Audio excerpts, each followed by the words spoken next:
warahmatullahi wabarakatuh. Kembali lagi bareng saya Bang Don di Abang Podcast. Bagaimana kabar kalian semua? Sehat-sehat saja. Seperti biasa, kali ini kita kedatangan bintang tamu yang merupakan alumni dari SMK Anak Bangsa yang beberapa waktu lalu namanya sempat naik daun, melambung tinggi, terbang bersama mimpi.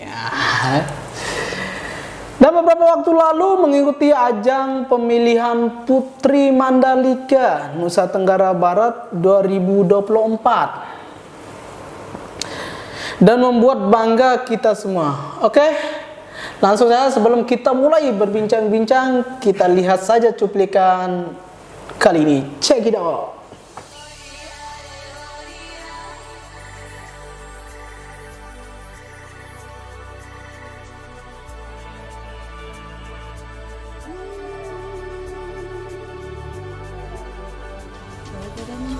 About this island of a thousand moons is the activity of Nyansen, our weaving cloth that has been preserved from generation to generation.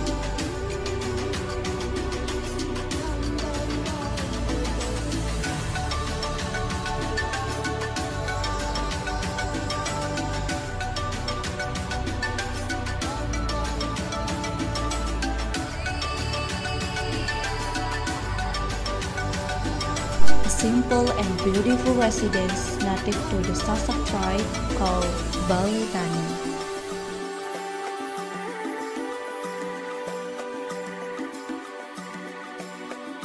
The steadfastness in maintaining local culture ensure the Sasak ancestral tradition continue to be maintained, such as the present dance, which is performed by fighting between two men armed with rod and stick, wearing buffalo skin seals and accompanied by traditional music gendang beli.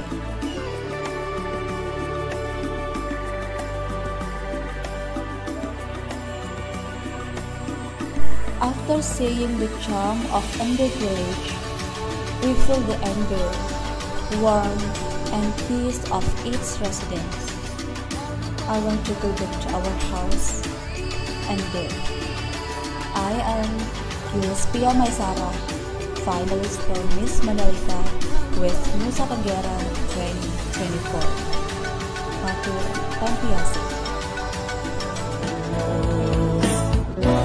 Yulispia Maisara, Kabupaten Lombok Tengah.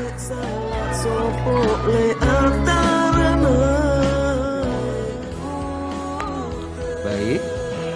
Pariwisata yang dampaknya tidak hanya dapat dirasakan pada generasi ini. Singkat padat lugas ya. Terima kasih cantik. Selanjutnya nomor 03 11 finalis Putri Mandalika NTB 2024. Siapakah yang Dan pemenang Putri Mandalika Nusa Tenggara Barat tahun 2024 jatuh kepada, tepuk tangan sekali lagi Bapak dan Ibu, luar biasa. Malam hari ini pemenang Putri Mandalika Nusa Tenggara Barat tahun 2024 jatuh kepada Sabila Syahwal dengan nomor urut 11 perwakilan Kabupaten Lombok Tengah. luar biasa sekali akan bertugas ya mulai hari ini ke depannya. Dan tentunya nomor urut 02 akan mendapatkan predikat Putri Mandalika Nusa Tenggara Barat 2024. Pariwisata ya kalau ini Paduka ya. Yes. Terima kasih. Terima kasih, Ibu Bupati Ibu. Kabupaten Lombok Tengah. Silakan.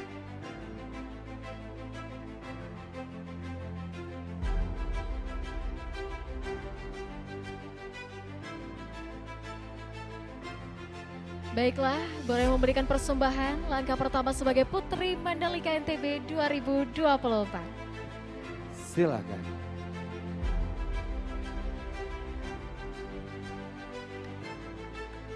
Sekali lagi tepuk tangan yang meriah Bapak dan Ibu untuk Sabila Syahwal, perwakilan dari Kabupaten Lombok Tengah.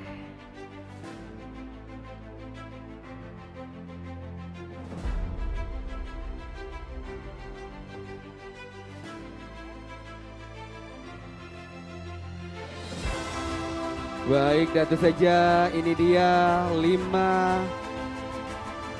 finalis kita yang sudah mendapatkan predikat luar biasa.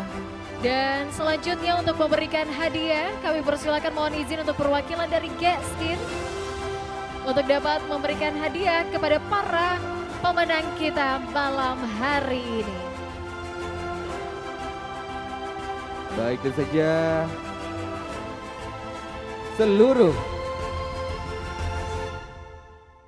yang hadir malam hari ini begitu bangga melihat Anda menjadi sosok pemenang malam hari ini. Selanjutnya untuk Putri Mandalika, Pariwisata NTB 2024. Kita flashback ya untuk mengingat atau bernostalgia sedikit lah cerita selama Yulis menjadi siswa di SMK Anak Bangsa. Jadi aku itu jadi siswa di SMK Anak Bangsa tahun 2019 ya Pak masuknya. Oh ya, 2019. Terus wisuda tahun 2022. Jadi udah mau 2 tahun ya Pak udah wisudanya. Nggak terasa ya 2 iya. tahun.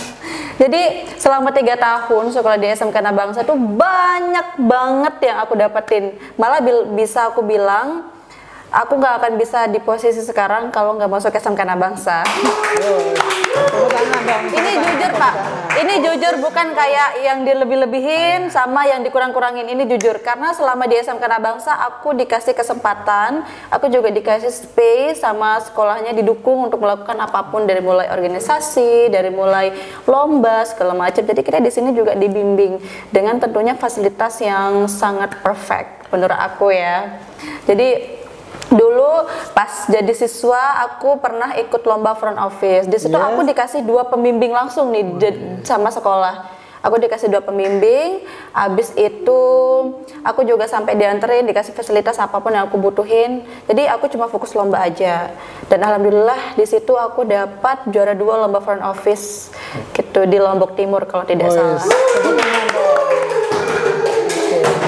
Dan setelah masuk di SMK Anak Bangsa juga aku aktif di organisasi OSIS dan di sana juga alhamdulillah jadi sekretaris OSIS selama 3 tahun.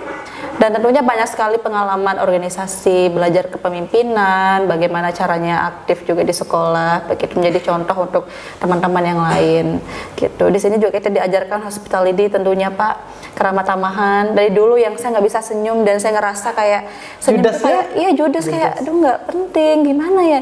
Tapi setelah masuk di sini dan kenal dunia pariwisata, alhamdulillah sekarang bisa masuk Poltekpar. Begitu masuk Poltekpar, siapa sangka nih anak SMK Anak Bangsa gitu bersaing dengan sekolah-sekolah yang memang trending lah Pak bahasanya gitu. Tapi saya mau buktiin kalau kita sekolah dimanapun tergantung kita sebenarnya begitu. Jadi tidak mengenal lingkupnya dia kecil mau besar, itu kita nggak bisa melihat sesuatu itu dari luarnya aja. Ini contohnya nih, awal-awal masuk aja Pak. Saya mau cerita dikit boleh ya? Oh boleh, silakan. Awalnya masuk SMK Anak Bangsa ini terpaksa Pak, jujur ya, terpaksa banget. Karena dulu sekolah impian saya tuh di Praya, jadi kayak SMK ini gitu ya, skip gitu ya, SMK ini gitu, di Praya, dari sekolah di Praya. Saya pengen kayak teman-teman saya sekolah di sana gitu kan, kayak keren gitu, bagus-bagus kayaknya. Tapi orang tua saya bilang kalau kamu nggak mau masuk Anak Bangsa ya udah nggak usah sekolah. Oke ya udah, jadi mau nggak mau ya udah masuk. Tapi after masuk sini dan ngelihat apa yang saya dapat, kamu buktikan sendiri dan rasakan sendiri. Iya, dan saya bisa sampai segininya dan sekarang diundang ke Abang Podcast, Anak Bangsa Podcast. Anak Bangsa. Tentunya nggak nyangka ya Pak, tentunya nggak nyangka yang kayak saya kira saya nggak bisa dapat apapun di sini, ternyata saya dapat semuanya di sini dan sampai saya bisa jadi Putri Mandalika. Modal awal dan modal dasarnya itu dari SMK Anak Bangsa. Luar biasa. Dan yang ingin saya tanyakan juga, mungkin selama kamu menjadi siswa di SMK Anak Bangsa mungkin ada momen-momen atau hal menarik yang paling kamu ingat, yang paling membekas atau yang paling mengena sampai saat ini? Ada Pak, ada. Seru ini. Iya, seru banget kayak. Jadi selama di SMK Anak Bangsa kan kita dikasih bule ya Pak. Oh iya. Kita dikasih bule, jadi kita nyari bule, tapi bulenya yang datang ke sini. Bukan bule tetak kan? Iya, bukan bule tetak. Jadi bule yang kayak turis langsung gitu, bule asing. Jadi di sana saya kayak ragu-ragu pengen ngomong tapi kayak takut gitu Pak, kayak takut banget. Tapi untungnya bulenya tuh kayak welcome gitu, welcome kayak it's okay gitu. Kalau kayak kamu nggak bisa ngomong pelan-pelan aja gitu. Itu sampai pakai translate gitu. Itu sih. Ya itu bagusnya di sini. Terus pengalaman dimarahin guru juga kayaknya pernah ya Pak. Kayaknya Bapak juga pernah marahin saya deh. Di situ kayak tapi itu kayak hal biasa dan tentunya itu membimbing dan mau anak siswanya, anak didiknya tuh jadi ya Pak gitu. Itu aja sih Pak. Pokoknya kalau diceritain mau pengalaman yang nggak bisa dilupain itu banyak banget dan nggak bisa diceritain satu-satu. Berarti Yulis pertama kali bertemu dengan bule dan ngobrol langsung dengan bule itu di SMK Anak Bangsa atau mungkin pernah di tempat lain atau gimana?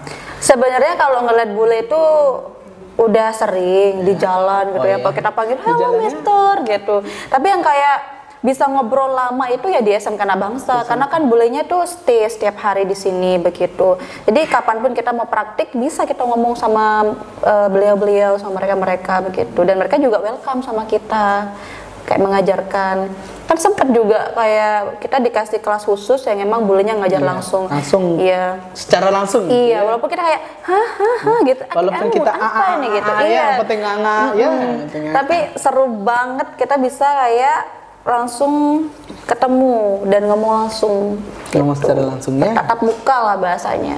Jadi kamu rasakan sendiri bagaimana kamu selama menjadi siswa di SMK Anak Bangsa, begitu banyak ilmu-ilmu yang kamu dapat, ilmu-ilmu yang kamu peroleh selama menjadi SMK Anak Bangsa. Betul Pak. Oke, setelah saya mendengar cerita yang kemarin viral bahwa ada alumni dari SMK Anak Bangsa mendapatkan juara pemilihan Putri Mandalika, kita juga pengen tahu ini ya. Mungkin bukan saya aja tapi teman-teman dan teman-temanmu khususnya dan guru-guru dan keluarga besar SMK Anak Bangsa juga pengen mendengar cerita pengalaman kamu selama mengikuti ajang pemilihan Putri Mandalika. Keseru ini ya. Iya. Jadi awalnya dulu mau join Putri Mandalika itu kalau netnya udah ada lama ya Pak. Kalau netnya udah lama. Terus sebenarnya tahun kemarin dulu aku nggak bakal join Pak. Jadi kayak mau diundur dulu. Ya. Oh kayaknya tahun depan deh gitu karena ada sesuatu. Itu apa alasannya? Kenapa harus diundur gitu? Karena ada sesuatu lah ya Pak ya. Karena ada sesuatu yang kayak butuh pertimbangan begitu. Tapi karena ada dukungan, jadi kayak, aduh kamu pasti bisa. Atau mungkin karena terpaksa saat dulu masuk di SMK Bangsa. Bukan dong Pak. Jadi kayak ada suatu permasalahan yang kayak ekonomi dulu. Jadi kayak, aduh saya ngerasa kayak ikut pemilihan begini pasti banyak banget nih keluar dananya gitu. Tapi menurut saya Tuhan bantu banget ya Pak. Jadi di situ saya dikasih kayak kemudahan. Ya udah saya daftar, saya ikut pemilihan, saya dikasih pembekalan, baru habis itu kita interview segala macam dan alhamdulillahnya lolos ke tahap 15 besar. Lolos ke tahap 15 besar. Dan di situ juga dibantu sama kampus juga sih Pak. Dan saya juga di chat sama guru-guru yang di SMK Anak Bangsa kayak Pak pada saat sudah lulus di 15 besar dikasih semangat, terus kayak flyer-flyer yang kayak di scan kris gitu Pak. Itu juga dibantu sama guru-guru SMK Anak Bangsa, teman-teman juga, terus dari kampus juga dibantu. Kita ada registrasi kalau tidak salah, itu juga dibantu dari kampus. Terus habis itu kita karantina di hotel kampus Politeknik Pariwisata Lombok di Double Sultan Hotel selama 3 hari 2 malam kalau tidak salah itu Pak. Habis itu kita grand final. Saya nggak pernah nyangka sebenarnya Pak buat jadi juara. Jadi kayak saya ikut. Ya udah nanti apapun hasilnya nih gitu. Saya malam tuh kayak udah pesimis ya. Iya pesimis kayak. Karena apa namanya? Pasti saingannya itu pasti ya yang buat kamu pesimis karena tuh pertama kali ikut. Mungkin yang jadi pertanyaan ini juga pasti saingannya itu dari mana aja sih yang mungkin yang kamu tahu ya, atau kamu mungkin dari sekitar Lombok Tengah saja, Mataram sebagainya. Kemarin finalis itu ada yang dari Lombok Timur, ada yang Mataram, ada yang dari Lombok Tengah, tapi kemarin mendominasi itu Lombok Tengah. Oh, gitu. Jadi pada saat malam itu saya agak deg-degan nih gitu, gimana ya gitu, bisa nggak ya jawab pertanyaan. Tapi habis itu turun panggung jawab pertanyaan, alhamdulillah lancar. Itu pertanyaan saya ingat banget, saya dapat sustainable tourism. Dan di situ juga direktur saya nonton. Aduh, saya takut banget Pak, kebayang kalau saya nggak bisa jawab pertanyaan sustainable tourism, sedangkan saya anak pariwisata. Aduh deh, saya nggak tahu lagi harus gimana ya Pak. Ini ya juga pemilihan ini Putri aja nggak ada putranya, soalnya ada rencana Bapak sih untuk biar besok. Oh nggak ada, bisa ikut nggak ada yang putra nyemplung gitu. Nah itu pertanyaan, siapa tahu kan? Kalau putra nyemplung bukan jadi nyale Pak, mujair gitu. Jadi mujair. Mungkin besok ada pemilihan kan bapak-bapak gitu ya, bapak-bapak Putri, bapak-bapak atau putra Mandalika gitu. Iya, jadi habis itu kan kita habis sesi Q&A, habis itu kita ada pengumuman 5 besar nih Pak. Dan nama saya itu disebut terakhir Pak, terakhir banget. Jadi 1, 2, 3, 4, nah saya ke-5. Itu udah deg-degan, aduh saya nggak bakal lolos nih kayaknya. Sudah deh, sangat gitu. Sudah pesimis banget. Oke, saya nggak bakal lolos nih kayaknya gitu. Tapi kayak 02 gitu, jadi sampai saya, aduh agak lega dikit. Tidak percaya. Sampai nggak percaya Pak. Ada videonya di YouTube kayak gitu. Terus habis itu kita ada pertanyaan yang kedua dari dewan juri. Di situ saya jawab seconfident mungkin ya Pak, dan alhamdulillah Tuhan ngasih luar biasa ya berkahnya dari Tuhan. Usaha yang awalnya sempat pesimis dan betul. Tidak sempat pokoknya yang berkecil hati sudah ya. Karena finalisnya ya Pak, ada yang udah ikut duta ini, putri ini, jadi udah ada pengalaman. Sedangkan saya cuma punya pengalaman jadi dedari SMK Bangsa sama first runner up, first runner up putri kampus di Politeknik Pariwisata Lombok. Cuma itu Pak pengalaman saya, tapi ya kendala Tuhan mungkin ya Pak, saya dikasih juara 2, alhamdulillah bisa tulas standing sama juara 1-nya. Itu udah jadi kebanggaan tersendiri. Luar biasa juga ini ya, menjadi suatu kebanggaan juga untuk kita semua dari keluarga besar Yayasan Anak Bangsa. Untuk proyek yang mungkin kamu punya proyek yang lebih spesifik setelah terpilih menjadi runner up Putri Mandalika. Apa aja mungkin proyek kedepannya? Untuk proyek kita habis terpilih di malam grand final, kita langsung persiapan untuk karnaval Pak. Oh iya, karnaval. Karnavalnya itu ada di Kuta Mandalika. Habis itu kita ada kayak malam puncak bau nyale gitu lah Pak. Itu di Seger. Itu Bapak datang apa enggak nih? Enggak. Jadi tapi Pak Guru nonton loh ya. Iya, jadi banyak banget tuh kayak Amtena, terus Dedatu gitu. Siapa nih fansnya? Oh, gitu. Dedatu, fansnya Dedatu ya. Oh masa, kalau Amtena enggak ya Pak ya? Kalau Dedatu pun saya ingat loh liriknya. Nasib zaman ini susah itu lagu favorit banget ya. Itu tahu vokalisnya itu dosen saya. Oh namanya serius? Pak Jen Tirta Raharja. Oh iya. Jadi kalau tidak salah nama Instagramnya apa ya Pak Guru? Bapak Guru. Gitu ya? Oh Bapak Guru. Itu dosen saya selama saya masih kuliah di Universitas Pendidikan Mandalika yang dulunya awalnya namanya IKIP, sekarang Universitas Pendidikan Mandalika Mataram. Iya, jadi kita habis itu ada karnaval, habis itu setelah karnaval baru kita susun program kerja, di mana juga ada undangan dari beberapa tempat. Luar biasa ya, sekarang setelah kamu terpilih menjadi Putri Mandalika, begitu banyak job dari sana sini ya. Iya, lebih kayak undangan sih sebenarnya. Kayak kemarin saya terakhir ditugaskan di launching desa wisata Merobot Camp. Itu kalau tidak salah di desa Pagutan ya. Kalau tidak salah itu langsung dihadiri oleh Kepala Dinas Pariwisata, Bapak Kadis. Habis itu juga ada undangan dari kantor bupati yang kayak kemarin yang terakhir kayak perencanaan begitu. Terus sekarang yang juga berbau wisata. Iya, Putri Mandalika juga sekarang lagi ini Pak, GFC, persiapan Jember Fashion Week. Tapi karena saya nggak bisa ikut karena training juga, jadi pulangnya Januari nanti atau enggak Februari paling telat, jadi nggak bisa join gitu.